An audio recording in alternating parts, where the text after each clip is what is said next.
C'est ça qui est dommage. Et là, quand on regarde exactement le système de la géopolitique aujourd'hui, mais j'ai l'impression que le noir aime bien tendre le bâton pour se faire battre. Le noir n'a pas encore bien compris le système. Jusqu'à présent, il continue encore à tourner dans le cercle vicieux. Mais malheureusement, il serait temps vraiment qu'on se réveille. Et là, aujourd'hui, l'AES a compris. On doit accompagner absolument nos dirigeants. On doit les soutenir. Et on doit participer à la reconstruction de ces trois nations. Et si on réussit, les autres nous suivront également.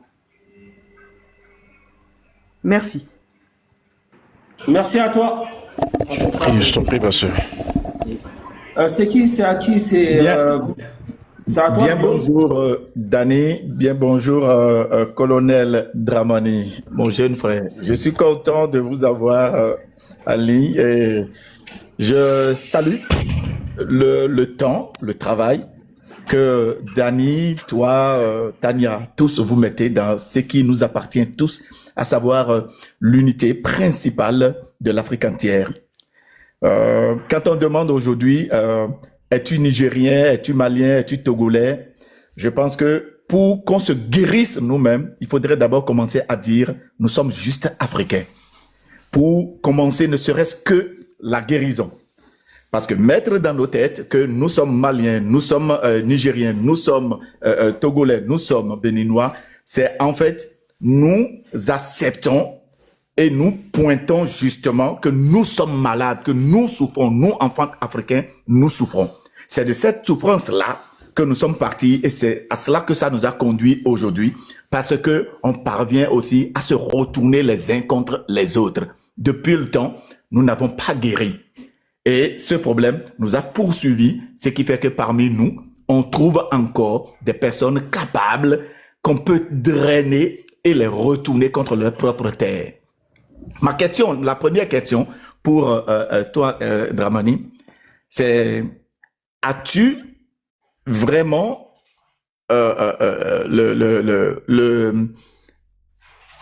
je vais dire, vois-tu plus loin qu'un jour, parce que nous ne nous attendons pas à ce que nous avons vécu en 2022, ce que nous avons vécu en 2023, quand la Confédération s'était formée, nous ne nous attendons pas, ou le monde africain ne s'attendait pas à voir le capitaine Ibé, parce qu'il était inconnu du bataillon. Le monde africain ne s'attendait pas à voir le général Goïta.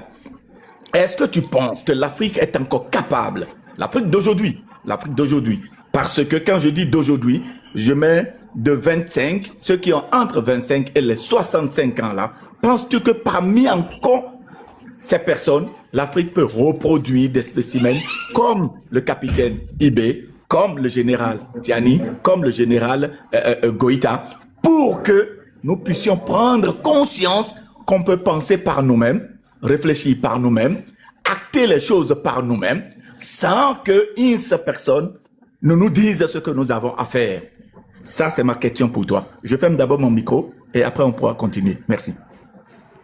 Après, la question, elle est un peu, elle est un peu large. Moi, je pense que, parce qu'il y a une dynamique qui est là, c'est une nouvelle jeunesse qui est déterminée à ce truc. De toute façon, les dirigeants qui sont là, il n'y a pas 50 000 points.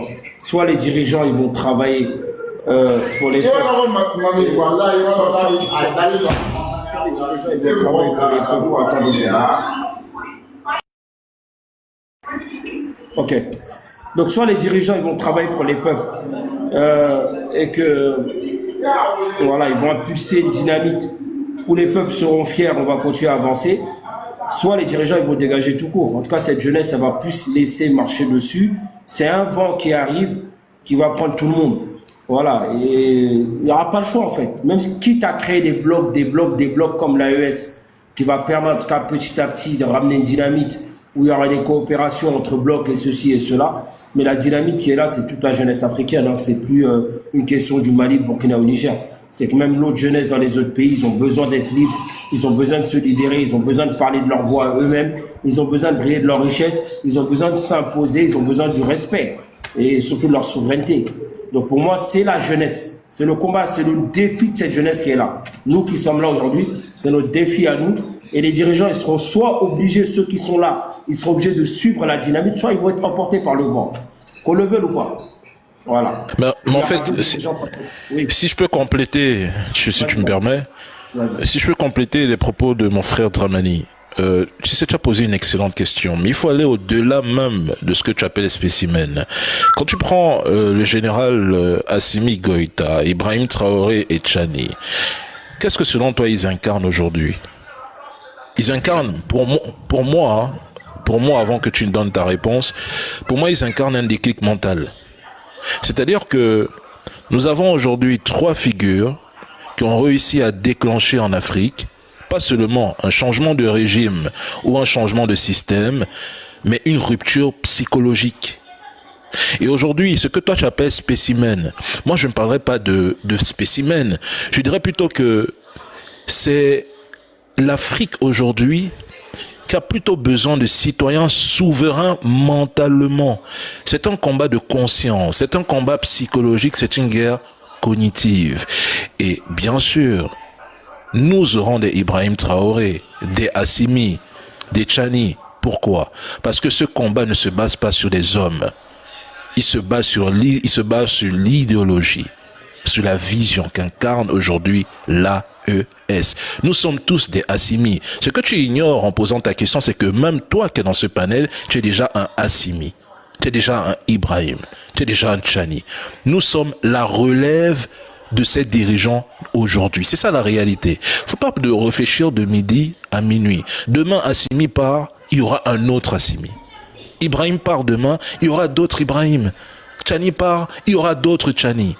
Parce que l'idée, la base, le fondement, le projet, la réalité, tout est là, tout est fondé. Le socle est là, il est pyramidal, il est ancré. Sur la terre africaine et voir des enfants, des filles et des fils africains se donner la main et dire, si on touche à une de tes dents, c'est qu'on touche à mon orteil. Et il n'y a aucune portion de ma personne qui n'est pas à considérer.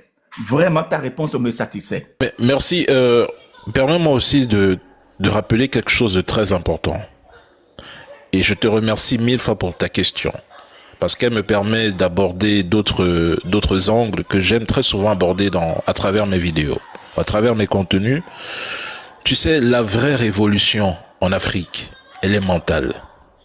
Elle ne passe pas par les armes. C'est la guerre des esprits.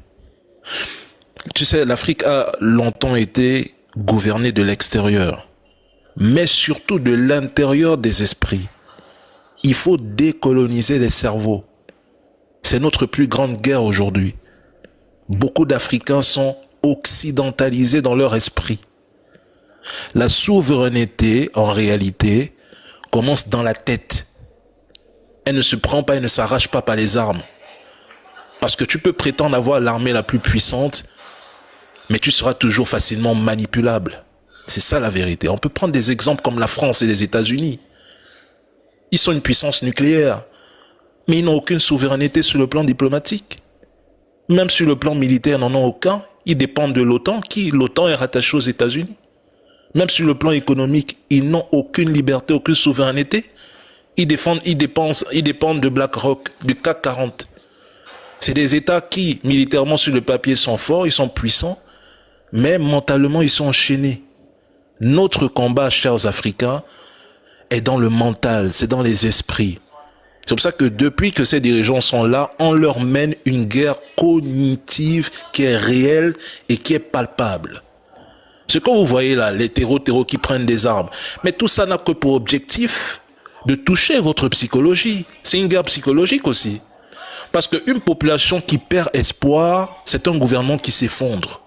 La première barrière d'un État, la première barrière d'un dirigeant, la première barrière d'un souverain, c'est son peuple. Et quand le peuple ne suit pas, quand le peuple est facilement manipulable, quand le peuple n'a plus d'armes dans sa tête, dans ses esprits, lorsqu'il n'y croit plus, l'État est faible. Il est affaibli et il est facilement renversable. Donc, des Assimi Goïta, il y en a déjà. Parce que c'est quoi un Assimi Goïta? Un Assimi Goïta, c'est la personne, l'individu X ou Y qui a décidé de se libérer de ces chaînes occidentales.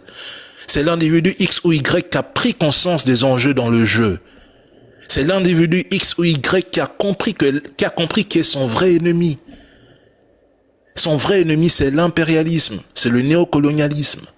C'est l'individu qui a compris que pour se libérer à un moment donné, il faut se battre. Il ne faut pas attendre le sauveur, parce que l'Afrique ne sera jamais sauvée de l'extérieur. Tous ont pour objectif de venir nous piller. Nous sommes perçus comme un réservoir de matières premières. Il ne faut jamais l'oublier. Donc je le dirai toujours, pour moi, d'ailleurs même, l'AES est en train de le faire. Il faut réformer le système éducatif, mon frère. Parce que le mal, il est profond. Depuis qu'on nous a désacralisés, j'ai comme l'impression, et là je vais parler de manière terre à terre, depuis qu'on nous a désacralisés, j'ai comme l'impression que beaucoup d'Africains ont perdu un peu de rythme dans leur cerveau. Franklin Nyamsi a été mis sur la liste des personnes, voilà, qu'on gèle les avoirs, à l'instar de notre grande sœur Nathalie Nyamsi. Et on a appris aussi aujourd'hui que Franklin Nyamsi aussi a été inscrit sur la liste noire. En fait, il ne pourra plus avoir accès à ses comptes en banque en France. Et ma question c'est, vous êtes deux, en tout cas vous portez la voix de l'AES, y compris cet éveil des consciences, parce que maintenant tous qui ont une certaine visibilité sont concernés. Avec cette nouvelle politique de l'Union européenne et la France, il y a une forme de dictature et effacer, écraser les voix qui défendent certaines dignités africaines. Est-ce que vous deux, à ce stade, êtes-vous un peu inquiet, surtout Dramane qui a la nationalité française aussi? Est-ce que Dramane, ton retour à Paris, tu es inquiet ou pas? Ou bien tu penses que Macron est petit pour te geler tes avoirs et pour t'empêcher de rentrer en France? Ensuite, la question aussi revient à Dani, qui est aussi quand même aujourd'hui qui est très très visible partout. Est-ce que Dani, tu as peur de ne plus pouvoir venir en Europe? Je sais que Dani, ta vie, t'as pas grand chose à foutre de l'Europe. Voilà, voici la première question. Mais Bran, toi, tu nous envoies un missile nucléaire là, mon frère. Surtout à Dramane, hein? Envoie la patate chaude, comme ça, paf! Hein? Non, Bran, je te jure la vérité. Moi, je suis arrivé à un point, comme Dani l'a dit, le combat qu'on mène aujourd'hui, c'est une idéologie, c'est une idée, c'est dans la tête en fait. C'est-à-dire c'est quelque chose, on est convaincu ou pas. C'est quelque chose où quand on fait, il faut s'asseoir avec toutes les conséquences et tout ce qui peut arriver. Brian, je t'annonce officiellement, mon nom est déjà sur la liste de surveillance nationale. Donc, si je suis déjà fiché S déjà, donc c'est déjà bien. Je pense que j'ai déjà passé un cap et j'attends les prochaines étapes très rapidement. Tu sais, Brian, c'est un combat, comme on a dit, collectif, où chacun a un rôle à jouer. Soit on est convaincu, on avance et on est prêt à faire à tout obstacle, soit on n'est pas convaincu, on doute et on a peur de leurs sanctions. Et alors là, à partir de ce moment-là, on va se limiter et on ne pourra pas atteindre les capacités et vraiment tout ce qu'on peut faire en fait, c'est une réalité. Moi, tu sais, je suis arrivé à un point, ça y est, tu sais, j'ai dit, on est la génération sacrifiée. On est la génération sacrifiée, on est la génération qui prépare l'avenir des enfants et des petits-enfants. En toute sincérité, il n'y a rien qui me fait peur et il n'y a rien qui va me surprendre de ces gens-là. Donc, je suis prêt à faire face à toute éventualité, à toute sanction, à toute menace et même la mort s'il faut. Voilà, merci beaucoup, Brian. Merci Mais beaucoup. moi, perso... Dani, la question, ouais, c'est la même question à Dani aussi. Hein. Oui, mais moi, je n'ai pas d'inquiétude, hein, parce que déjà, je ne suis pas là-bas.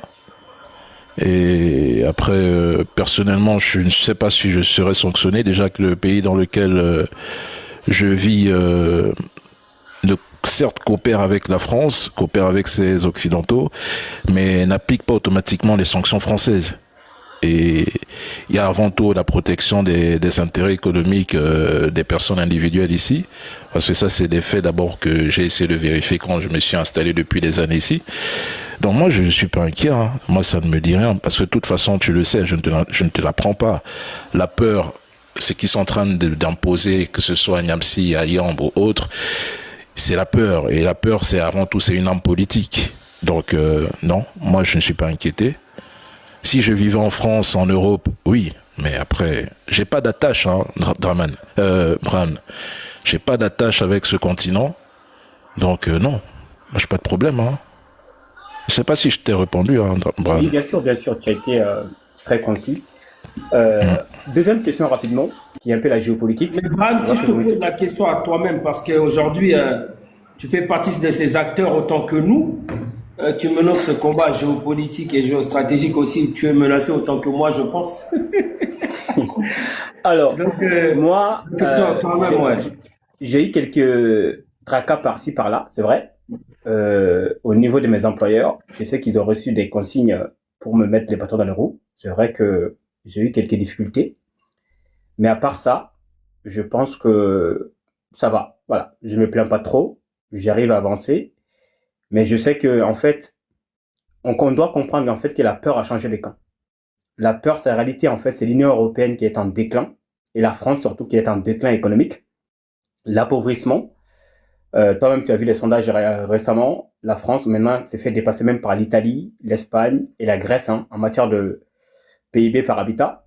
Donc, en fait, c'est un pays qui pense que c'est la faute aux panafricains ou aux jeunes qui font l'éveil des consciences, comme nous tous ici, ils réunissent ici. Et en fait, dès que tu arrives à penser, à ne pas penser dans le récit dominant, pour Macron et sa dictature, il faut te faire taire. Et que tu deviens un ennemi pour les intérêts français. Donc, je pense que nous, on doit pouvoir continuer. Je sais que c'est un combat qu'on a choisi ici, tous. Donc, les sacrifices, comme dirait un certain Malcolm X, voilà, la révolution, c'est aussi savoir faire le sacrifice, y compris s'il faut verser les sangs, on doit les faire. Voilà, pour ma part. Donc maintenant, la deuxième question, qui est un peu la géopolitique.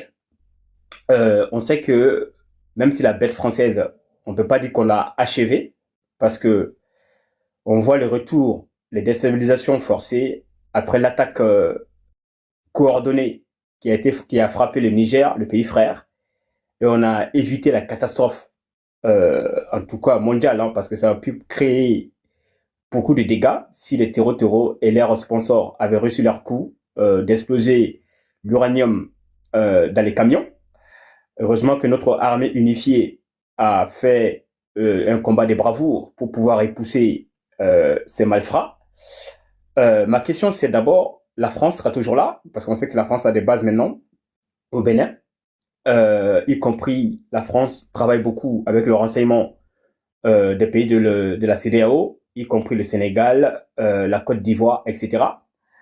Ma question suivante, c'est, on sait que Donald Trump aussi, qui a commencé la loi du plus fort, qui a envoyé 200 soldats au Nigeria, hier, avant-hier plutôt.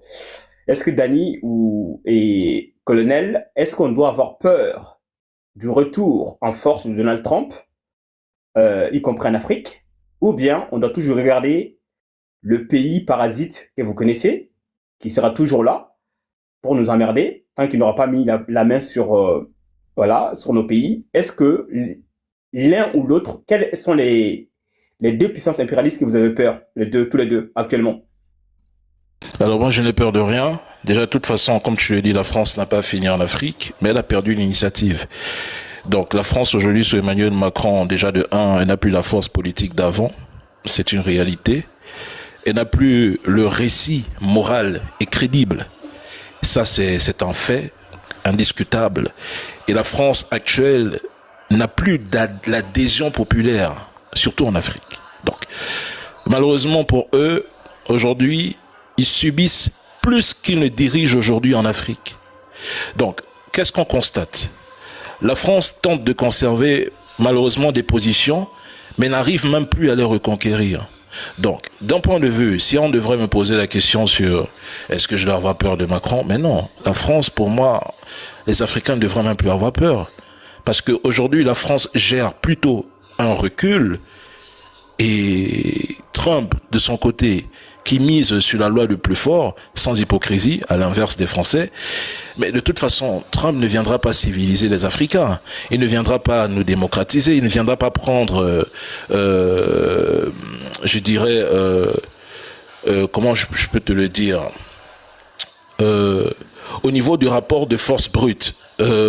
Trump ne viendra pas s'imposer de la manière la plus brutale. Ce qui intéresse Trump aujourd'hui, ce sont les ressources, c'est la position géographique, géopolitique, c'est les deals. Donc, pour les États-Unis, c'est plus lisible. On sait à quoi s'en tenir avec les Américains. Pour moi, le vrai danger même, hein, c'est ni Trump, ni Macron. Pour moi, le vrai danger pour l'Afrique, ce qui me fait peur, Bran, je vais te le dire aujourd'hui, c'est la division interne. C'est ça qui me fait peur. C'est pas Macron, c'est pas Trump, c'est pas X ou Y de l'extérieur.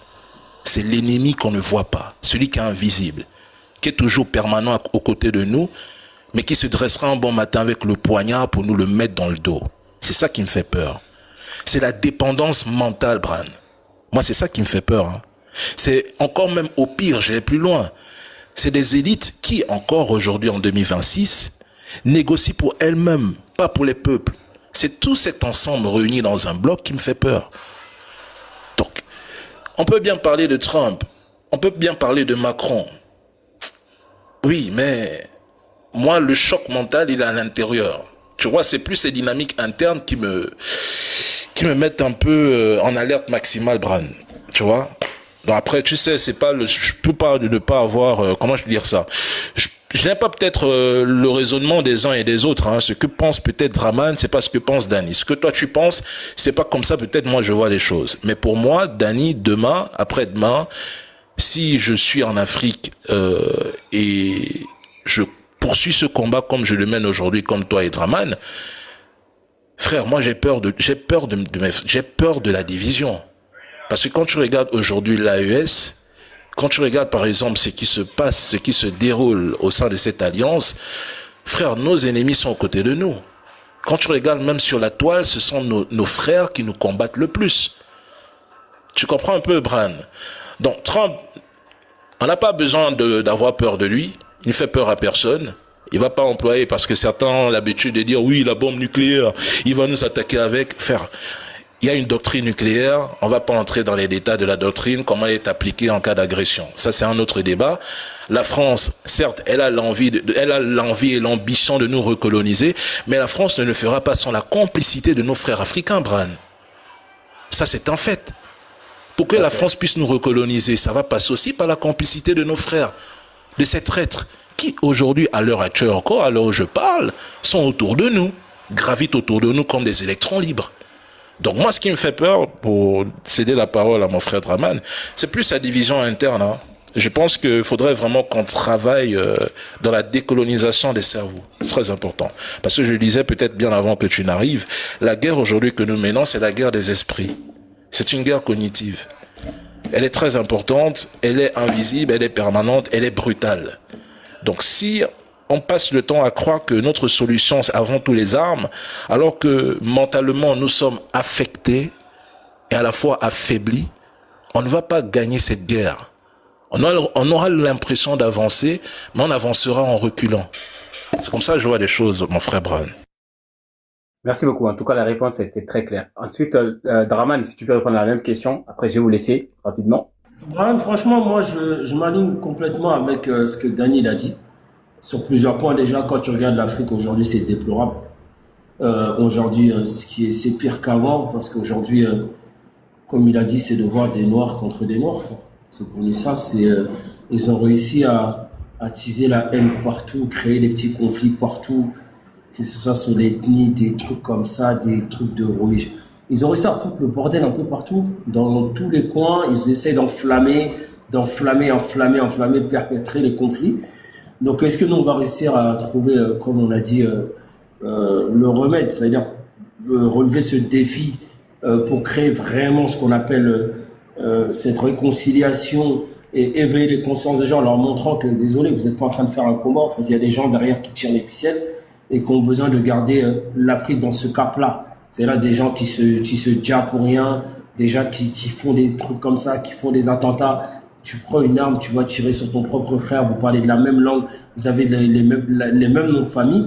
Donc actuellement, c'est ce qui est en train de se passer partout dans le continent. C'est pas que au Mali, c'est pas que au Burkina, c'est pas que au Niger. Il y a au Nigeria. Maintenant, ils ont mis un califat aussi au Bénin. Tu vois comment c'est en train d'arriver. Au Soudan, on n'en parle même pas. Regarde comment c'est. On cache des endroits aussi, même jusqu'à dans l'Afrique centrale.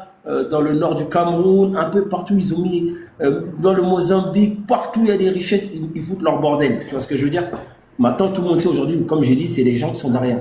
Nous, notre défi aujourd'hui, c'est de relever ce défi, comme vous avez dit, déjà rattraper, comme tu as dit, sur le plan éducatif, la future génération, pour les former sur la géopolitique, les ennemis, ceux qui veulent nous détruire, nos ennemis réels, est-ce que ça existe, comment ça se passe et tout. Former déjà une future génération qui va balayer déjà l'ancienne et continuer à formater aussi, comme il a dit, décoloniser mentalement aussi ceux qui sont déjà là. Donc c'est plein de défis pour nous qu'on doit relever. Ce qui concerne la France aujourd'hui n'a pas les capacités d'attaquer le Sahel. Elle n'a pas les capacités militaires, elle n'a pas les moyens financiers, toi-même tu sais. Les États-Unis aussi, bon, c'est beaucoup de pia-pia. L'autre, quand même, il est là, il crie beaucoup, il gueule beaucoup, mais une fois que tu t'alignes, tu commences à lui parler aussi fort, il ne fait pas grand-chose. Donc, voilà. Pour moi, c'est la France, c'est la chute de l'Occident. Mais comme il a dit, gare aux divisions internes, gare à tous ces conflits qu'ils essaient de créer entre nous et toutes ces divisions qu'ils essaient de faire. Il faut qu'on soit fort, il faut qu'on soit prêt mentalement et il faut qu'on relève tous les défis. Voilà. Mais Bran, je te retourne la question. Ah, bon, rapidement, comme il y a du monde, Il a cru qu'il allait fuir. bon, vas-y, je refuse pas une question de Dani. Vas-y, Dani. Mais je te retourne ta question. La question que Ah bah oui. est-ce qu'on doit avoir craindre du pays du fromage ou bien les États-Unis? Ouais. Moi, en fait, vraiment, je me méfie de la bête qui est mourante. Tu sais, Dani, quand un pays est en survie, quand un continent qui est aujourd'hui l'Europe, qui n'a plus de démographie, d'ailleurs les sondages sont sortis, ils ne font plus de bébés, à cause de la politique de Macron, de LGBTQ qu'il est en train d'exporter en Côte d'Ivoire et ailleurs, en fait, l'Europe aujourd'hui est en déclin démographique, économique, industriel, et c'est protéiforme, c'est-à-dire plusieurs formes. Donc, Dani, comme tu sais, quand un être humain ou un peuple arrive au bout d'une civilisation ou même une question même de l'existentiel, tu sais que la chose devient très dangereuse. Parce que la chose perd ce qu'on appelle la raison, y compris le sens même de la réalité, et, comme dirait Machiavel, la fin ou les moyens justifient les moyens. La fin justifie les moyens. Donc, moi, je pense que le pays qu'on doit avoir peur, bon, craindre, hein, peur et crainte, c'est pas la même chose. La crainte, on sait que ce pays est capable de tout, c'est la France. Pourquoi? Parce qu'on voit les attaques, la plupart des terreaux qui viennent attaquer le Mali, le Burkina, le Niger, qui les envoie? La vérité, on la connaît tous. On la connaît ici, on sait qui les donne des armes. Les armes viennent en général de l'Ukraine et de d'autres pays, etc. Et surtout, ils veulent mettre la main sur l'uranium du Niger. On l'a vu récemment, les attaques coordonnées qui étaient des attaques qui auraient pu causer des dégâts incommensurables. Donc moi, je pense que la crainte, Trump parle beaucoup, comme tu l'as bien répondu, Trump c'est une question de ressources. D'ailleurs, Trump dit qu'il n'en a rien à cirer. Hein. La démocratie au Mali, au AES, il n'en a rien à cirer. Voilà pourquoi il a envoyé son envoyé spécial pour venir discuter avec nos pays, Mali, Burkina, Niger, parce que Trump veut juste du business. Voilà. Lui, il n'en a rien à cirer de la démocratie. Mais la France, ils pensent que leur valeur de décadence, de débauche, est universelle. Ils pensent qu'ils doivent apporter leur civilisation, comme l'a dit les philosophes de Lumière, les détraqués, les Voltaire et les Jules Ferry, etc., qui pensent qu'ils ont une civilisation supérieure, qui sont supérieurs en matière de valeurs et de l'humanité, donc ils doivent apporter à nous, les peuples qu'on traite d'indigènes, voilà, des bas peuples. Donc je pense que ce pays, ces élites ont toujours cette formation de complexe de supériorité et qui pensent qu'ils ont un devoir, voilà, comme s'ils doivent nous apporter leur société de décadence alors qu'on n'en a plus besoin. La preuve en est que ça ne fonctionne pas. Pour eux-mêmes, ils sont en train de disparaître. Donc, comment ça va fonctionner sur nous, en Afrique, alors que eux, ils ne font plus de bébés, leurs industries sont en train de disparaître, leurs élites sont corrompues, ils sont tous sur le nom du dossier des Epstein, etc. Donc, ce sont des personnes diaboliques, machiavéliques.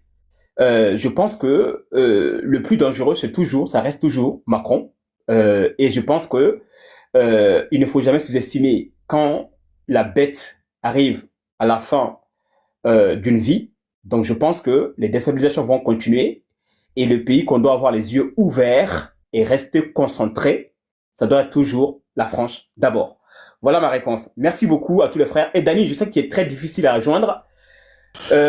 Si tu peux m'envoyer un petit message, ce serait plaisir, voilà, parce que j'ai un petit projet à te proposer. D'accord. Et puis, je vais essayer de te répondre. Voilà, merci beaucoup à tous les frères et merci mon frère colonel. En fait, c'est pas que je suis difficile à joindre, hein, Bran. Attends, c'est pas que je suis difficile, c'est que une période, j'ai tellement attaqué les Algériens que frère, les gars m'ont fait ça dur. J'étais obligé de bloquer ma messagerie depuis 6 mois, frère. Voilà, ok, pas de souci. Merci beaucoup. Et prenez soin de vous. Et puis on se dit à très bientôt. Merci à toi. Ciao. Ciao. Merci à toi, Hugo. Noarando Baradje. Ouais. Animé. Bye bye. Hey, Hugo, l'armée malienne, là, ils ont fait des exploits chez toi dans ton village là-bas. Là. En tout cas, bravo. La famille, ceux qui sont sur panel, il y a quand même des femmes. Je suis désolé, c'est vrai que Voix du Sahel, sa femme maman, t'es là. Il y a quand même notre maman qui est là, Nabi Sissé. Ensuite, vous allez prendre la parole. Dani, après, je pense que, hein, on va revenir ce soir, non? Après le live de Tchani. Oui, c'est très très important qu'on revienne. Ok. Donc les modérateurs, on va essayer d'arrêter de prendre les demandes. C'est important parce que, vas-y, tu es là, Nabi? La maman, est-ce que la maman, elle est là? Oui, je suis là, mon fils, ça va? Comment tu vas? Ça va? Ça va bien, alhamdulillah. Bonjour, Dani. Bonsoir maman, comment vas-tu? Ça va bien, merci. Et vous? Longue vie à vous. Ok, merci. Je vais être rapide là. J'ai seulement une question qui me concerne et qui me tient vraiment au cœur.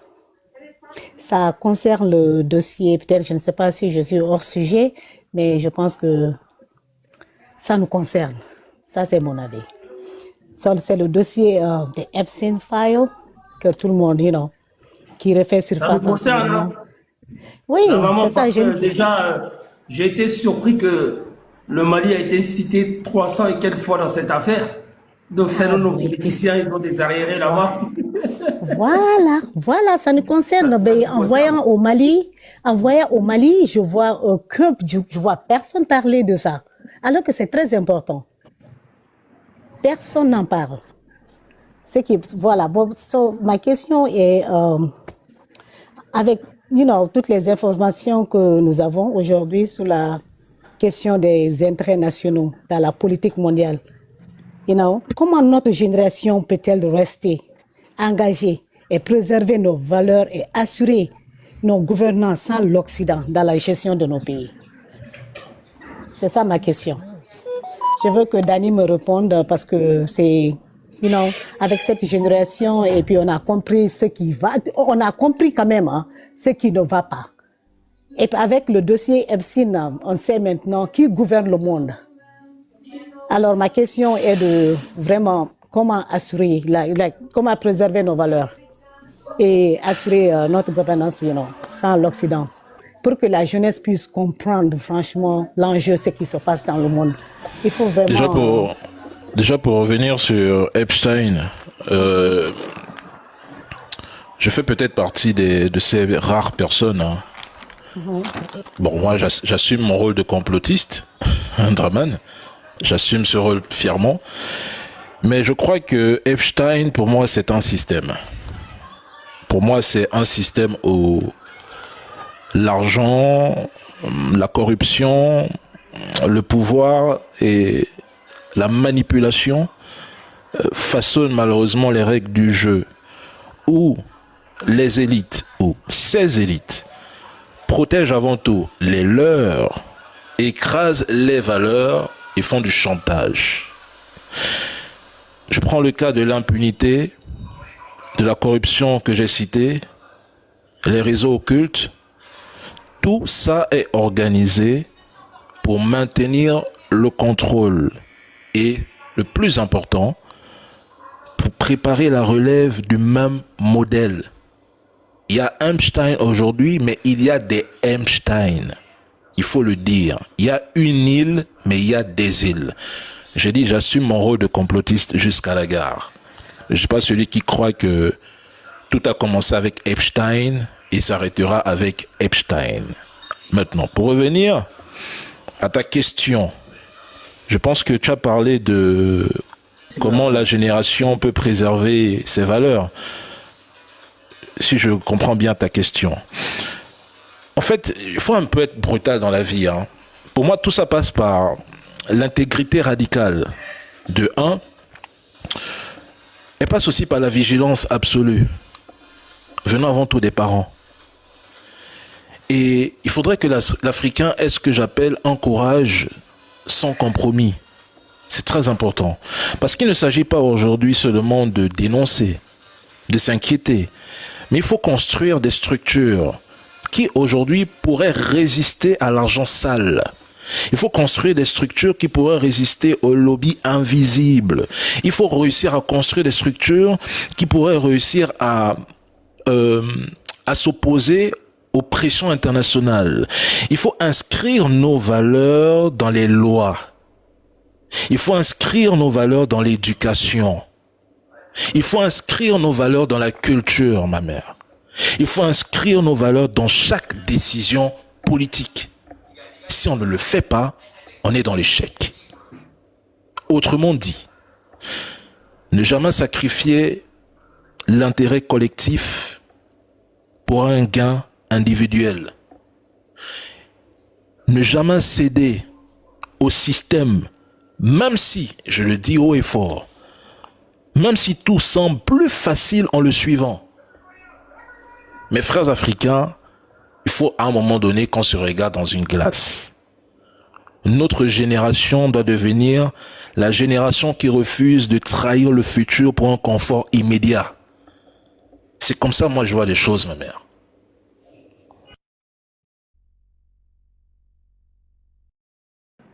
Maman, c'est bon? Ouais. Oui, c'est bon, je suis vraiment satisfaite. C'est tout ce que je voulais attendre. C'est ce que je voulais dire. Il faut continuer à vraiment, vraiment sensibiliser les jeunes, spécialement les jeunes de cette nouvelle génération. Parce que tout est devenu maintenant à cause d'argent. You know, so, vraiment, je suis vraiment contente de la réponse. Je laisse les autres alors. Merci beaucoup. Merci à toi, un grand merci à toi. Ok, je crois que c'est Voix du Sahel, hein? Voix du Sahel, tu es là? Oui, oui, merci, merci. Ok. On va essayer d'aller. Vous m'entendez? Désolé, ceux qui ne sont pas montés ce soir, on va essayer de voir. Même moi, parce que je ne vous cache pas que je n'ai même pas fait la prière. Donc, on va essayer d'accélérer un peu. Et après, je vais aller faire mon race. Voilà. Et ceux qui se finissent, dès que vous avez fini de parler, on va couper le live et on va revenir ce soir après l'interview du. C'est quoi, on y va? Hein? On y va? Juste, ils vont finir ici, là. Ah, ok, ok. Après, directement, ce soir, je pense que Dani, ce soir, tu vas lancer le live. Et on viendra chez toi. Non, frère, faut lancer le live, frère. Moi, les lives, là, c'est... Frère, moi, j'ai perdu des trucs de live, là. Dani, il fait trop chaud dans le Sahel. Mon téléphone, il chauffe.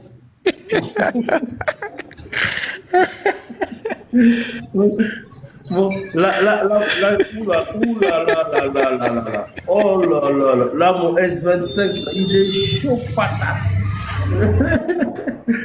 Ah, carrément, il reste 31% là. Carrément, j'ai même peur que le téléphone, hein, qu'on me lance une cyberattaque. Dani, on ne sait jamais. Ils ont réussi à faire exploser les beepers. Donc, le téléphone aussi, il faut se méfier des fois. Vas-y, Voix du Sahel, il est où? Oh, Voix du Sahel, il a chuté. Prenez Voix du Sahel. Il est où? La Voix du Sahel. Mets un message en bas si tu es là. Tu as sauté. Ok. Purée. Legacy. C'est à qui? Ouais, c'est à Legacy, vas-y. Legacy, tu es là? Legacy, tu es là? Ouais, je suis. Ah, désolé, ton micro il s'est ouvert, je le referme. Rouvre ton micro. Là, c'est bon? Ouais, c'est bon. Ok. Bonsoir Dramani, bonsoir Dani. Je suis Legacy, je suis nigérien vivant en Belgique. Je vous suis, je suis vraiment ravi de participer à ça. J'ai quelques nombres de questions. Bon, je vais pas dépasser 2 ou 3 questions parce que les questions ont été déjà posées. Et j'ai aussi un cri de cœur qui est une remarque aussi. Ma question est de savoir, depuis un certain temps, ça fait 2 ou 3 jours, on entend un rapprochement entre les autorités nigériennes et celles de l'Algérie. Alors que nous savons, il n'y a même pas longtemps, il y a eu un problème entre l'AES et l'Algérie à cause d'un problème survenu entre le Mali et l'Algérie, je sais pas, une histoire de drone, et où il y a eu vraiment une rupture. Et il me semble que pour le moment, jusqu'à présent, jusqu'à preuve du contraire, nous sommes toujours dans l'AES et que les décisions se posent à l'unanimité. Quand un pays est attaqué ou quand un des États de l'AES est à froid avec un autre État, je crois que c'est tous les autres États qui sont concernés. Mais à ma grande surprise, je vois nos autorités, c'est-à-dire nigériennes, se rapprochent des autorités algériennes. J'aimerais savoir votre point de vue par rapport à ça. Comment vous voyez ça? Peut-être vous avez plus d'informations que moi, ou vous avez d'autres idées plus claires que les miennes. Ça, c'est la première des questions. La seconde, c'est toujours... Ok, on va déjà donner l'avis. On va déjà répondre à celle-là. Oui. Ça sera rapide pour moi. Tu sais, après, Dani, il donnera son avis. En fait, il faut que tu saches une chose que dans l'AES, aujourd'hui, il n'y a rien qui se passe en concertation. Voilà. Les autorités nigériennes, tout ce qu'ils font, c'est en concertation avec le Mali et le Burkina. OK? Donc, moi, j'attends encore d'avoir plus d'explications sur tout ça. Mais je pense quand même que tout a été fait, c'est en accord avec les 3 États. Ne t'inquiète pas, le Niger ne prend pas de décision qui pourra nuire au Mali ou au Burkina. Voilà. Donc, c'est ça la réalité. Donc, pour moi, c'est la même diplomatie, c'est tout. Mais n'oublie pas que nous sommes dans une confédération. OK? Il se peut, par exemple, que aujourd'hui, le Mali a des meilleures relations avec le Bénin. Mais alors que si le Niger n'a pas l'ambassadeur du Bénin, il peut se retrouver quand même que le Mali a l'ambassadeur du Bénin. Donc, ça veut, voilà, pour moi, c'est pas un problème et il n'y a rien du tout. Mais je sais que les 3 autorités, les 3 pays, ils sont en coordination, ils se consultent avant de tout faire. Voilà. Dani? Bon, écoute, moi je partage ta vision. Je souhaiterais avoir plus d'éléments ce soir dans l'interview de Général Tchani. Mais il faudrait quand même rappeler que l'AES n'est pas une alliance militaire monolithique avec veto mutuel sur la politique étrangère bilatérale de chaque membre. C'est une confédération récente qui est centrée sur la défense commune et le rejet de l'impérialisme, le néocolonialisme. Mais l'AES aujourd'hui ne peut pas empêcher un des membres ou un des 3 de faire son propre agenda avec un voisin quand ses intérêts directs sont en jeu. On peut critiquer l'Algérie, mais le Niger a des intérêts économiques massifs avec l'Algérie. Il faut pas l'oublier. Ils ont le gazoduc transsaharien, il y a l'exploitation pétrolière, le bloc Kafra par Sonatrach, il y a le corridor routier transsaharien, il y a la gestion des flux migratoires, il y a le commerce frontalier. D'ailleurs, quand je parle même de gestion des flux migratoires, je pense que tu le sais, il y a le bilan de 2024, on dénombre près de 30 000 migrants expulsés d'Algérie aux frontières du Niger. Bref, Niamey, oui, a repris le dialogue énergétique, parce qu'il faut bien préciser les termes. C'est pas une reprise de dialogue amical, mais c'est une reprise de dialogue énergétique. Donc, ça n'a rien à voir avec d'autres sujets. Bon, Tchani, c'est le président du Niger. Il est perçu parmi certains, c'est le plus pragmatique, parce que c'est le plus ancien dans l'armée. On va pas le dire, c'est le papa. Et est-ce qu'on peut dire que Tchani est le moins aligné, le moins anti-algérien des 3 chefs d'État? Je ne sais pas. Je peux pas me prononcer là-dessus. Mais tout compte fait, Mali, Burkina, Niger, c'est des pays qui parlent d'une seule voix. Tu sais, moi, je me rappelle, je sais pas si vous vous rappelez de ce petit détail, mais quand le drone a été abattu, Dramani, parce que sa question qu'il posa, ça nous ramène un peu à l'époque où le drone a été abattu, les débats qui se sont enchaînés après. Quand le drone a été abattu, Draman, seul le Mali a fermé son espace aérien, jusqu'à l'heure actuelle. Exactement. le Burkina n'a jamais fermé. Le Niger n'a jamais fermé. Exactement. Donc ta question que tu poses aujourd'hui sur la reprise avec l'Algérie, on pourrait aussi retomber sur l'affaire du drone. On pourrait aussi se poser la question, on pourrait encore se reposer la même question. Pourquoi jusqu'à présent le Niger et le Burkina n'ont-ils pas fermé leur espace aérien? Et à force de se poser cette question, on va encore retomber dans les mêmes réponses, les mêmes enchaînements de questionnements, etc., les mêmes gamberges, et à la fin on n'aura pas de résultat. Donc je pense que ces trois dirigeants parlent d'une seule voix. Et c'est juste qu'aujourd'hui, le président Assimi Goïta n'a pas manifesté un intérêt personnel vis-à-vis des décisions qui n'ont pas été prises au niveau de Burkina et du Niger concernant une potentielle fermeture de leur espace aérien durant la crise entre l'Algérie et le Mali. C'est que je pense, de manière honnête et humble, que ces trois dirigeants se sont parlé. Ils se sont parlé, il y a eu des bases, il y a eu des ententes. Et maintenant, Dieu sait ce qui s'est dit. Le reste, je suis pas dans le secret des informations. Je me base simplement sur ce que je vois, ce que je peux avoir comme données. Ok, Dani, j'ai compris. Et Dramani, j'ai compris vos visions par rapport à ça. Et ma deuxième question, c'est toujours par rapport aux relations qu'on a vis-à-vis des institutions de Bretton Woods, la Banque mondiale, le FMI. Vis-à-vis de les institutions de Bretton Woods. Et le rapport qu'on a est en plus du CFA, de cette maudite monnaie, jusqu'à présent. Vous qui êtes là, qui avez plus d'informations, vous avez plus d'informations que moi. Dites-moi où est-ce que nous en sommes par rapport à cette monnaie et par rapport aux échanges qu'on a avec ces institutions-là, c'est-à-dire la Banque mondiale, le FMI, qu'on sait très bien que c'est des institutions qui continuent toujours et continueront toujours à nous attacher et à nous mettre la corde au cou. Nous avons décidé d'être souverains, c'est-à-dire la souveraineté, ça va aussi de soi avec la souveraineté économique et sécuritaire. Ça, c'est ma dernière question. Et mon cri de cœur, c'est par rapport à l'intégration des États du composant l'AES. J'ai eu à faire le déplacement au Burkina, j'ai eu à faire le déplacement au Mali et jusqu'au Niger. J'ai fait les 3 pays dans le même cadre.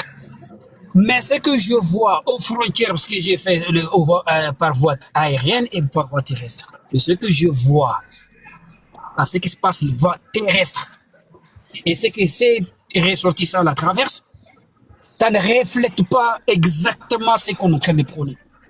C'est-à-dire le confédéralisme jusqu'au fédéralisme et jusqu'à l'union sous-régionale, pourquoi pas africaine. Il faudrait que nos autorités puissent se revoir, en tout cas même si c'est les autorités locales, puissent se revoir ça et faciliter vraiment cette intégration des peuples. Parce que je vois des gens comment ils souffrent. Et là, c'est un cri de cœur. Troisièmement, ça nous concerne tous, localement. C'est-à-dire, ces terreaux, ils viennent de nous. C'est toujours nous. Ils sont parmi nous, ils viennent parmi nous. Donc, les conseils que je donne aux frères, les conseils que en tout cas, que je prône, c'est-à-dire de conseiller et de sensibiliser au plus profond de nos États. Il faut que ces gens-là comprennent que ce qu'ils sont en train de faire n'a rien à voir avec ce que les autres leur disent de faire. Ce n'est ni une guerre de religion, c'est ni une guerre de souveraineté comme ça. Ça a commencé, parce que ça a commencé avec, on sait, la rébellion Touareg et consorts. Mais la sensibilisation doit être profonde, très profonde. Parce que la dernière fois l'attaque qu'il y a eu au Niger, moi c'est chez moi. Bah, c'est mon pays, mais c'est à côté de chez moi. Parce que j'habite à même pas 200 mètres de cette base-là. Et je peux pas comprendre qu'à une heure pareille, même pas tard dans la nuit, que des motos, quelles que soient les raisons, parce que les raisons il y a des raisons qui sont avancées, ils ne sont pas venus par avion, non, ils sont passés par la voie terrestre et ils ont traversé des maisons et ils ont traversé des quartiers qui sont vraiment des quartiers populaires. Je ne peux pas comprendre et accepter à ce qu'une horde de motos puisse passer jusqu'à aller attaquer ils ont aussi sensible que ça. Et nos autorités aussi, d'un autre côté, ont failli parce que ça il y avait... Je pense que tu vas redescendre un peu là, tu vois. Non, de tout à l'heure, on te laisse, mais petit à petit, je te vois arriver. Faut redescendre un peu. Attendez. Je suis... Mais bon, si je peux te répondre sur la monnaie, parce que là, je dois bientôt partir. Un truc, Dramani, La vérité, je t'ai laissé. Non, tu sais, je veux te dire une chose. oui. Je t'ai laissé, mais il faut savoir temporiser. Tu vois, faut pas parce que je te laisse parler, tu commences à aller sur des trucs où tu vas. Je comprends tes Quand on va aller inquiétudes. là-bas, je vais te secouer. Tu vois ce que je veux dire. Est-ce que je peux répondre à sa question? Parce que Réponds sur la question de la monnaie, parce que de toute façon, tu étais censé poser une question, ça va finir en discours. Donc je pense qu'on et après, je me suis aussi perdu dans ces multiples questions. Concernant la monnaie, tu sais, à l'indépendance, hein, et là je parle des années 1960, nos pays africains, la zone francophone, ces pays étaient déjà dans une zone francoloniale.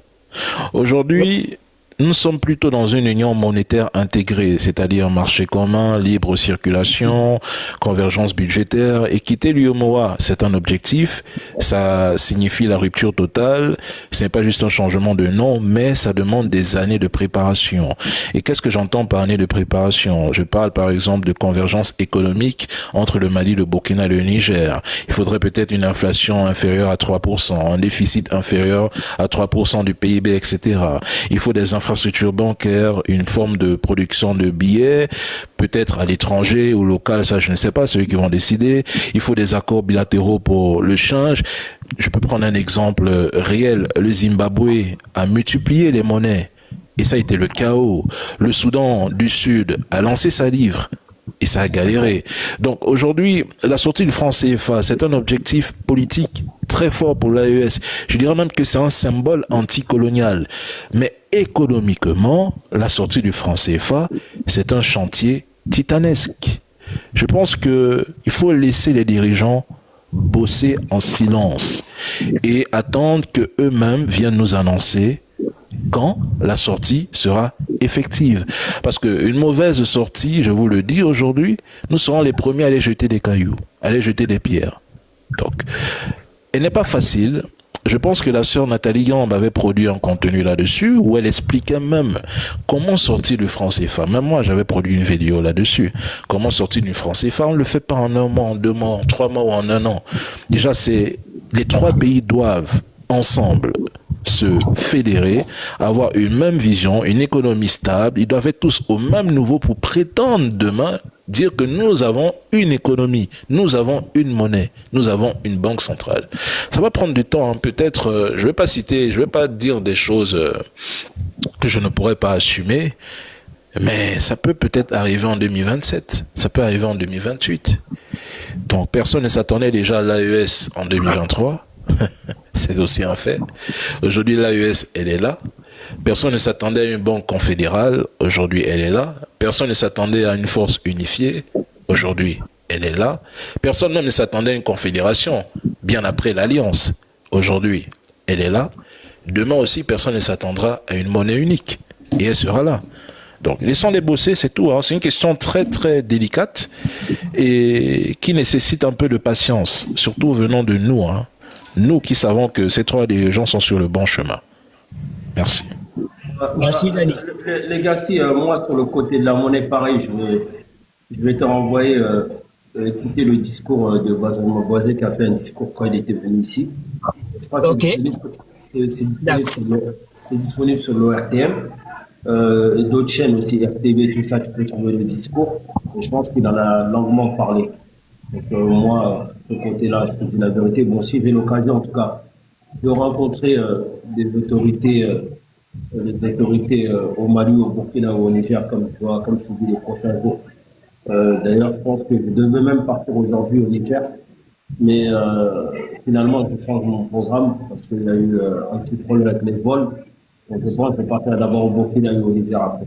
Donc c'est-à-dire que il y a tout ça. Si j'ai l'opportunité, en tout cas, de rencontrer les personnes qui sont chargées de ça, tout ce côté économie et tout ça, je poserai la question pour toi et je te promets de t'apporter leur réponse lors d'un prochain live.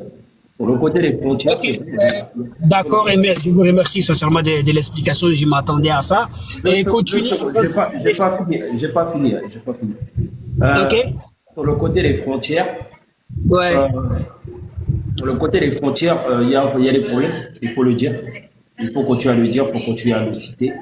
Et, on va continuer aussi à faire passer le message aux autorités. Tu sais, il y a beaucoup de gens qui veulent aussi que ça se passe bien dans la Confédération, comme d'autres personnes aussi qui sont là, même peut-être au sein des forces de l'ordre, pour saboter. Donc, en tout cas, on espère que les autorités vont vraiment faire le travail pour que les frontières, en tout cas, pour qu'il y ait cette réelle intégration, comme tu dis, et qu'on puisse passer, franchir les frontières sans aucune difficulté.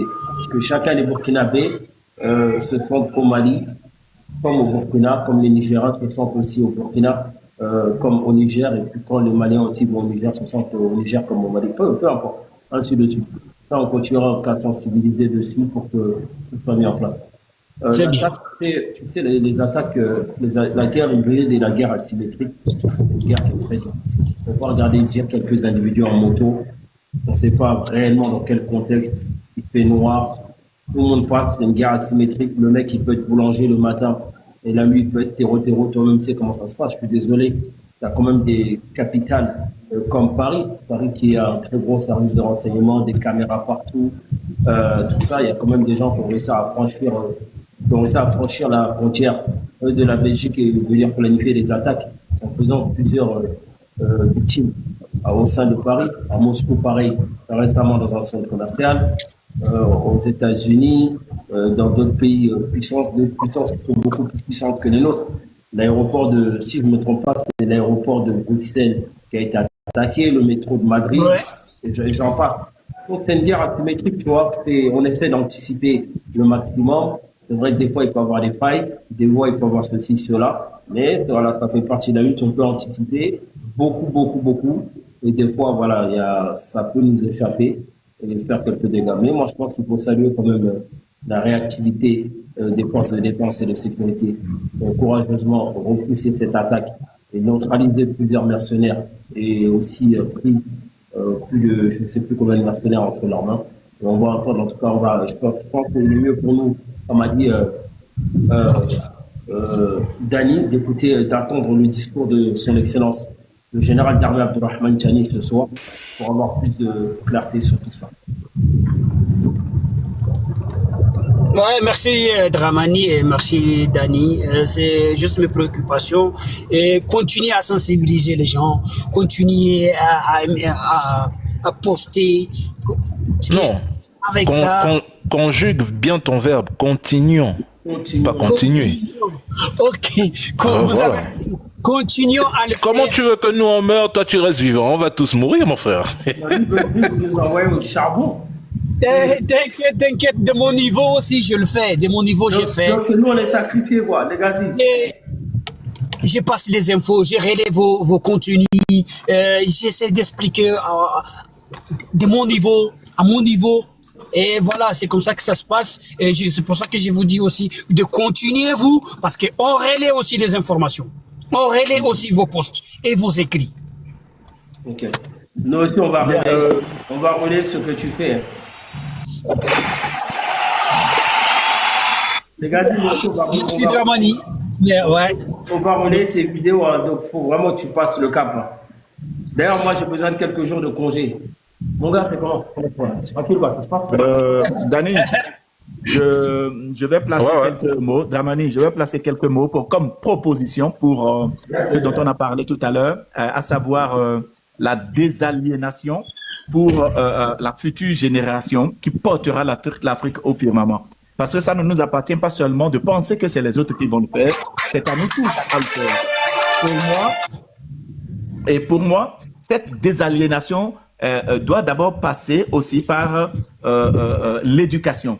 Quelle sorte d'éducation? L'éducation culturelle, l'éducation de nos gènes, de qui nous sommes.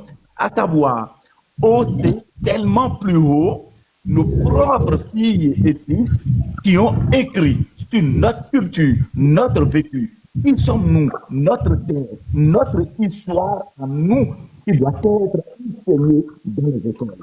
Nous devons nécessairement aller à ce niveau Seulement On t'entend, la on te vérité- reçoit pas bien. Hein. Ok, c'est bon, Bioguera, vas-y. Voilà. Que ce ne sont pas seulement dans la langue des autres que se trouve la vérité. Toute la vérité se trouve également dans nos langues.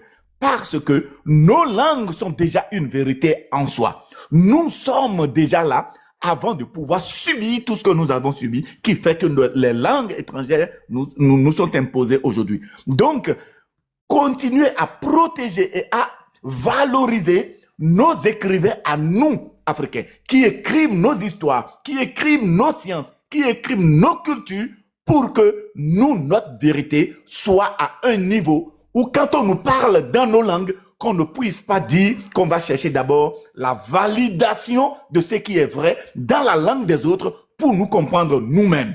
L'éducation doit pouvoir faire ça. Et le structure que les Locodem ont mis sur pied, je veux dire l'UNESCO, qui protège tout cela, qui nous empêche de pouvoir valoriser nos propres langues et de les parler à l'école, il va falloir que nous commencions à prendre un peu du recul par rapport à ça. On peut parler en Haoussa, on peut parler en Zarma. Si eux ne comprennent pas, eh bien qu'ils utilisent aussi les traducteurs, comme ils nous l'ont imposé. C'est que ça doit commencer nous-mêmes dans nos têtes. Il n'y a pas de vérité capable de sortir pour que nous comprenions cela en anglais, en arabe, en espagnol et autres, que nous ne puissions pas valider dans nos propres langues. Pourquoi aller chercher la validation dans leur langue à eux? Ça nous affaiblit mentalement. Ça fait que nous nous considérions comme des sous-hommes par rapport à eux. Et donc, je dis, les sciences dans nos langues, les écritures dans nos langues, notre histoire à nous, elle est tellement vaste que si on commence aujourd'hui, on ne terminera pas, même dans un siècle. Il est temps que nous puissions montrer au monde entier que toutes les vérités peuvent être dites aussi dans nos langues à nous. Notre vision, notre pensée doit pouvoir s'élever pour que demain, nos enfants ne se font plus face l'un à l'autre à dire que, eh bien, on attend la validation des autres. Bon, ça c'est un. De deux, tout ce qui est scientifique, autant nous pouvons aussi avoir des laboratoires que nous puissions nous soigner nous-mêmes sans nécessairement faire appel à ce que eux appellent leur science médicinale. Nous en avons des millénaires de civilisation où nous nous soignons sans avoir ce que eux ils appellent la médecine moderne. Eh bien, on s'opérait déjà, les femmes accouchaient déjà et toutes les maladies existentielles sur cette terre existent déjà à travers notre culture, nos langues. Pourquoi aujourd'hui nous nous sentons clairement tellement dépassés? Non, on doit pouvoir au moins avoir des laboratoires. On doit pouvoir nous soigner nous-mêmes si on ne veut pas être à leur merci. On doit pouvoir nous soigner. On doit pouvoir nous nourrir nous-mêmes si on ne veut pas être à leur merci. Il y a tellement de défis à relever. C'est à nous à relayer cette idéologie, à savoir que la première personne sacrée sur cette terre, c'est nous d'abord. Je ne peux pas sacrer quelqu'un d'autre aux dépens de moi-même. L'enfant africain doit pouvoir savoir ça. Dans notre culture, nous sommes d'abord les premiers sacrés. Ce que nous faisons de notre main, c'est nous qui consacrons la chose, pas quelqu'un d'autre. Eh bien, Dramani, je vais te dire merci. Dani, merci à vous d'initier cela. Et si jamais il y a... Merci. Tu m'as donné un sujet de vidéo. Ah oui? Ça, je te remercie. Ah ouais. Tu m'as donné un sujet parce que, sans que tu ne le saches, hein, tu viens d'énumérer le processus de décolonisation des mentalités africaines. Ah, et il faut... il faut enseigner à l'Africain à penser par soi-même. C'est ce que tu viens de dire en 3-4 minutes. Ah ben ça va. Donc, merci, tu m'as donné un sujet de vidéo que je vais essayer de développer demain. Ouais. Merci à vous deux. Et continuez sur cette lancée. Les filles et fils africains éveillés vont se joindre à vous par milliers, et l'Afrique ira toujours plus loin. Merci à vous. Moi, la chose que j'ai à dire, c'est vraiment que le Tout-Puissant nous donne beaucoup d'anciens comme toi qui accompagnent la jeunesse sur le processus et on est en train d'entamer le combat dans lequel on est dedans. C'est très important.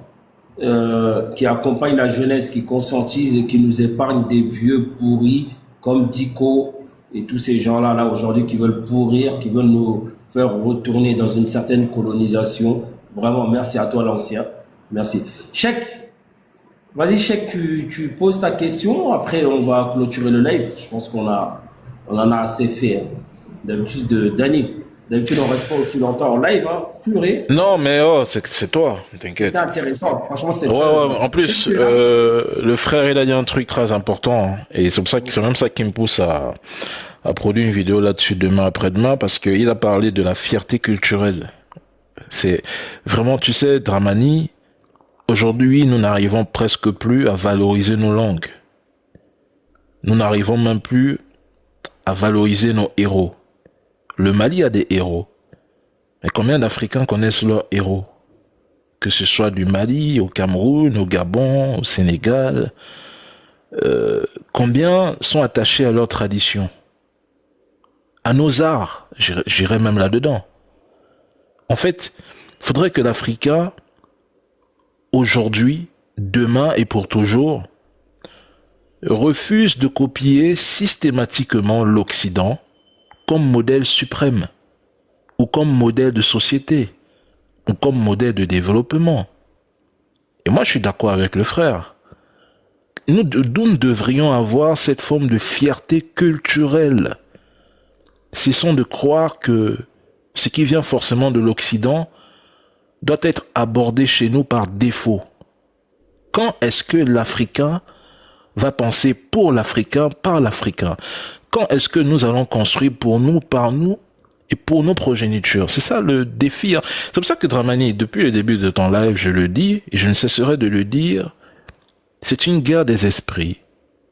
C'est une guerre psychologique. C'est une guerre cognitive. Tout est dans le mental, les gars. Tout est dans la tête. Pour gagner une guerre, tout est dans la tête. Soyons déterminés. Nous pouvons. Nous n'avons peur de personne. Moi, je le dirai toujours. Certes, mon frère Bran le parlait tout à l'heure. Un serpent blessé a toujours la capacité de mordre. Mais nous avons aujourd'hui atteint un niveau où nous avons cette possibilité de nous défendre. Nous connaissons l'ennemi. Nous connaissons comment réagit l'ennemi. Nous connaissons comment fonctionne l'ennemi. Nous connaissons les plans de l'ennemi, Dramani. Donc je pense que le doute et la peur, qui sont des armes politiques, ne sont plus à l'ordre du jour. Parce que tant que l'Africain a peur, il ne peut pas se rébeller. Tant que l'Africain a peur, il ne peut pas oser. Et laissant même l'histoire d'Africain, même dans la vie normale de tous les jours, Dramani, si tu es dans un projet et tu as peur, tu ne vas jamais réaliser ce projet. Si tu as peur d'affronter tes problèmes, si tu as peur d'affronter tes peurs, tu échoueras.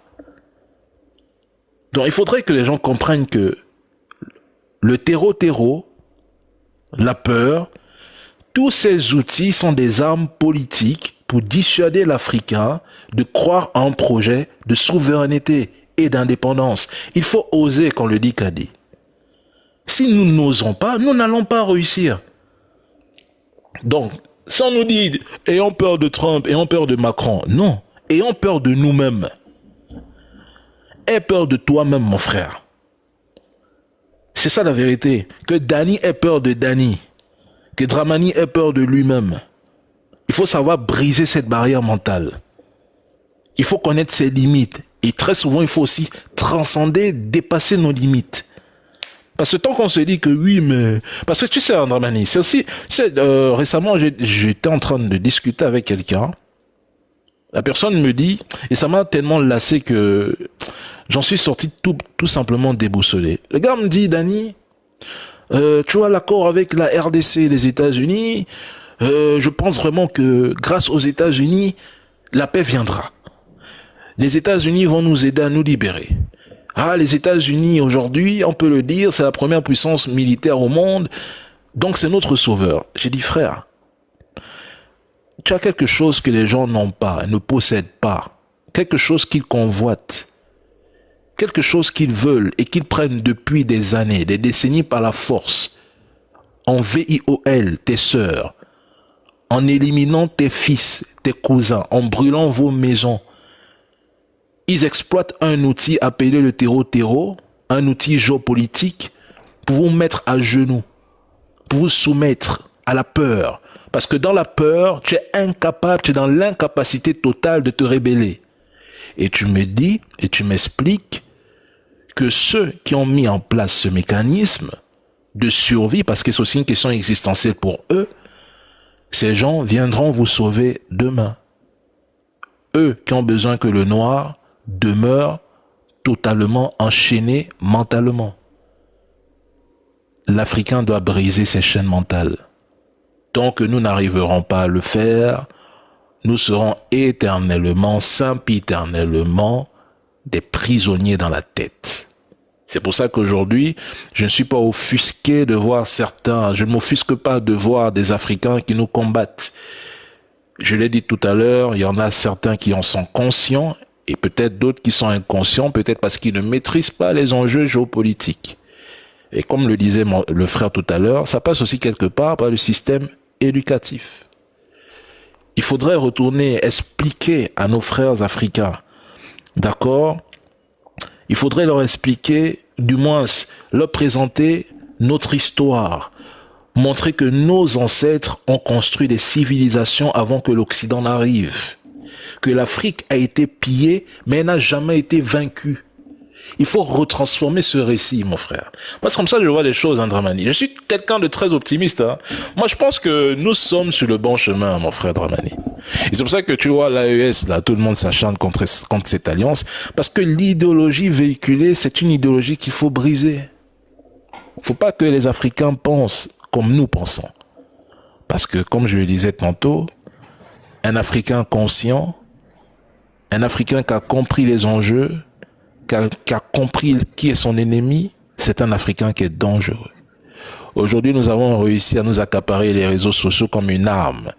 Hier, avant-hier, il y a des années aujourd'hui, ces gens ne pouvaient pas miser que sur Internet, il y aurait pas un, pas deux, mais des Africains qui seront en train de reprendre, de récupérer le combat qu'ont mené des héros comme Thomas Sankara. Aujourd'hui, nous le menons et nous sommes plusieurs sankaristes, nous sommes plusieurs Lumumba. Nous menons ce combat parce que nous avons compris qu'il s'agit avant tout de notre destin, de notre vie. C'est une question de survie. Donc je ne cesserai jamais de le dire. Il y a des clashs à gauche, il y a des insultes à droite, mais ne nous éloignons pas de l'objectif. On va vous insulter, on va vous vilipender, on va dire que vous ne valez rien, vous ne foutez rien, que vos dirigeants sont des corrompus.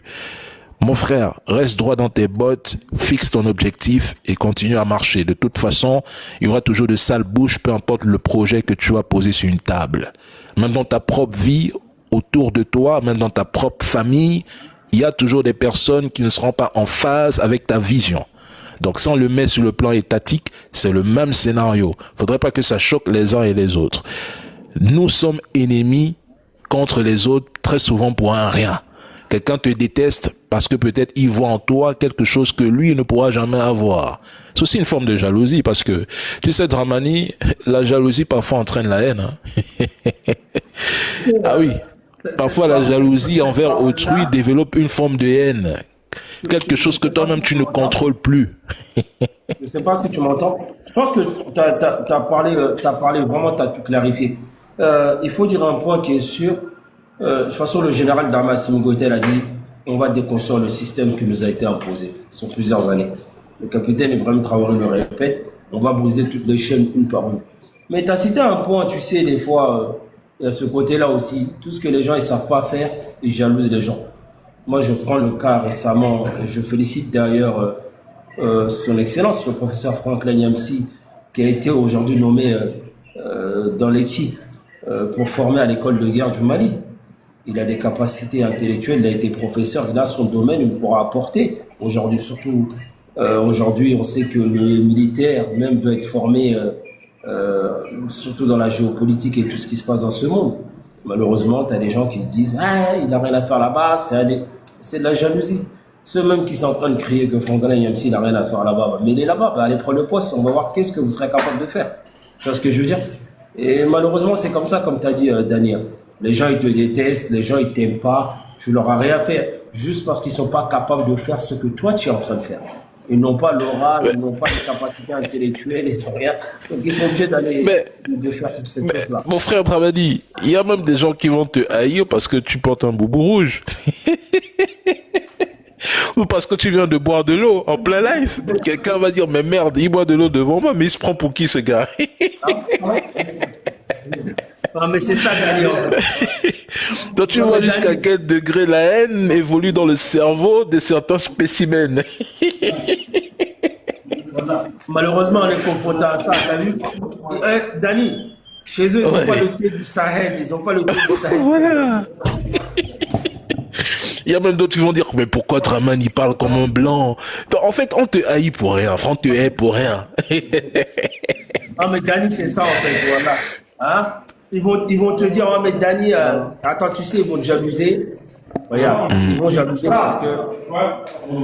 Ah, il y a la photo des des généraux derrière, ils vont avoir la haine. Ouais, Dani.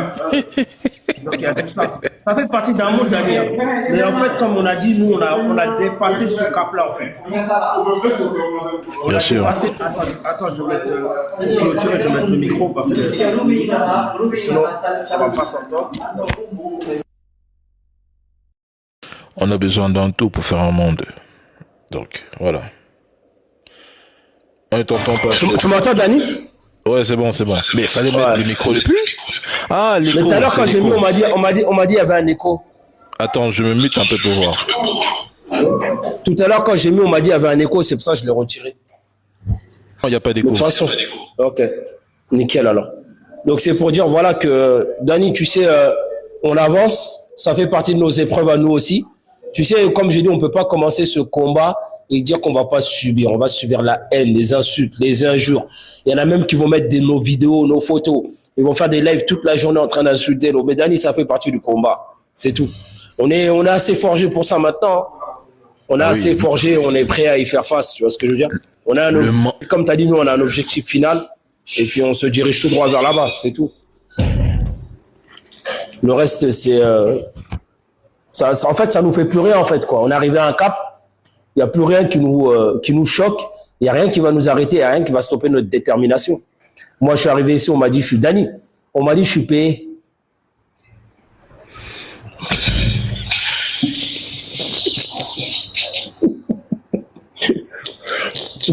D'ailleurs, Dani, il faut que je passe au trésor pour récupérer tout l'argent parce que ça va faire bientôt 4 mois. Frère, 4 mois de frais, Dani, ça coûte cher. Hein. T'as mis la Mercedes où, frère?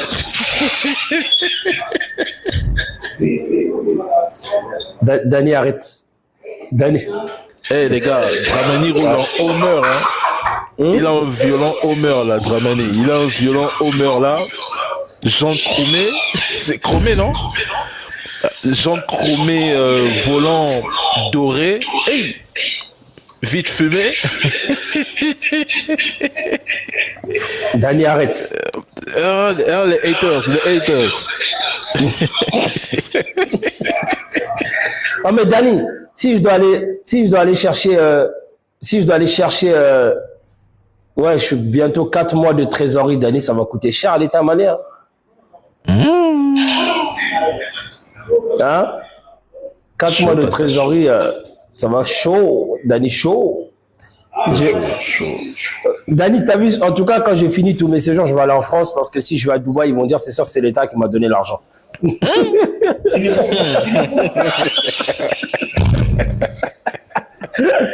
Comment on va? Ça va déjà. Bon, Dani, je pense qu'on a franchement, on a duré. Ce soir, on se consulte sur WhatsApp. Oui, on se consulte. Est-ce que tu... Attends, Dani.